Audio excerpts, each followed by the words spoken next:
Europe 1 Matin. Le bras de fer continue dans le métal.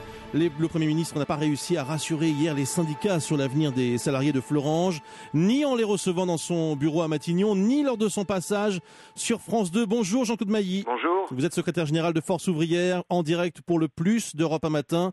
Jean-Marc Ayrault a indiqué qu'il n'y aurait pas de licenciement. C'est quand même une bonne nouvelle. Écoutez, c'est pas de licenciement, ça veut pas dire pas de suppression d'emploi, premier élément, puisque il y a toute une série de salariés qui peuvent répartir en retraite ou en pré-retraite et les emplois ne seront pas remplacés. Alors il risque d'y avoir des départs volontaires, mais vous savez, entre départ volontaire et licenciement, la frontière est parfois difficile. Mais surtout, l'intégralité de nos sites n'est pas préservée, on va vers une fermeture des hauts fourneaux, ce qui, depuis plusieurs mois, le gouvernement avait dit qu'il voulait éviter et il n'a pas rempli sa promesse.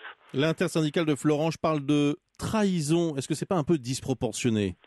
Trahison par rapport à ce que disait le ministre du redressement productif. En tous les cas, lui s'engageait sur une nationalisation temporaire du site dans sa intégralité pour qu'il puisse continuer à vivre. Et là, le Premier ministre a tranché autrement. Vous auriez souhaité une nationalisation, Jean-Claude Mailly ? Comment ? Vous auriez souhaité une nationalisation ? Oui, écoutez, une nationalisation temporaire, on avait appuyé ce projet, effectivement. Enfin, attendez, je suppose que quand un gouvernement travaille sur un projet de ce type, c'est pas une idée lancée en l'air, que ça avait été travaillé, y compris juridiquement.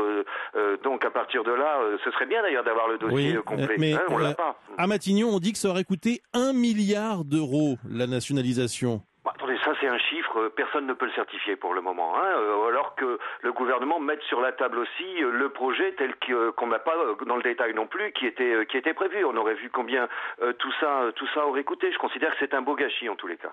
Le combat continue ? Ah oui, moi je crois que ce qu'ont dit les syndicats, ils doivent se retrouver prochainement. Effectivement, ils ne veulent pas laisser tomber comme ça. Merci beaucoup, Merci Jean-Claude Mailly. Merci d'avoir été en ligne avec nous.